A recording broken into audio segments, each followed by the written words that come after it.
ఓం శ్రీ గురుభ్యో నమః. అందరికీ నమస్కారం అండి. ఎలా ఉన్నారండి? అందరూ బాగున్నారా?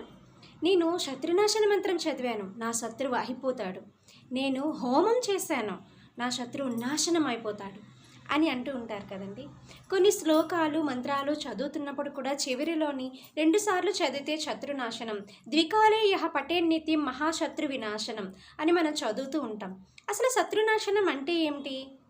అశాంతికి, హింసకు, ద్వేషానికి కారణం శత్రుత్వం. అసలు శత్రునాశనం అంటే ఒక వ్యక్తి నాశనం అయిపోవటం కాదు, అతనిలో ఉన్నటువంటి చెడు అంటే శత్రువు తొలగిపోవటాన్ని శత్రునాశనం అని అంటారు. అతనిలో లేదా ఆమెలో ఉన్నటువంటి పగను, ద్వేషాన్ని, అమానుషత్వాన్ని నాశనం చేసి మళ్ళీ తిరిగి అతన్ని మిత్రునిగా చేసుకోవటము, అతనిలోని మానవత్వాన్ని పరిమళింప చేయటమే శత్రునాశనం అని అంటారు. శత్రువులు అంటే అక్కడ ఇక్కడ మన చుట్టూతా ఉన్నవారేనా? అంతకన్నా ప్రమాదకరమైన శత్రువు అంతఃశత్రువు.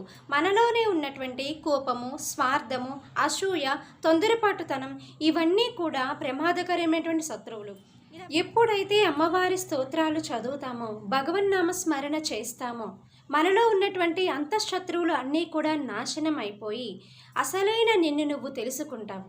అదే నిజమైన శత్రునాశనం అంటే.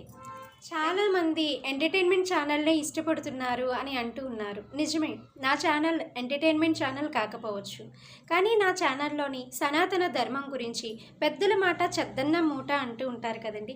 అటువంటి మన పెద్దలు చెప్పినటువంటి మంచి మంచి విషయాలను నేటి తరానికి తెలియజేస్తూ ఉండాలని, ప్రస్తుతం మన సమాజంలో జరుగుతున్నటువంటి మంచి చెడు ఇటువంటి చిన్న చిన్న విషయాలన్నింటినీ కూడా తెలియజేయాలని నా ఆశ.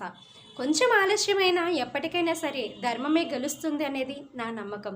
నా నమ్మకానికి మీ సబ్స్క్రైబ్ చేసి మీ సపోర్ట్ని కూడా అందించాలని కోరుకుంటున్నాను.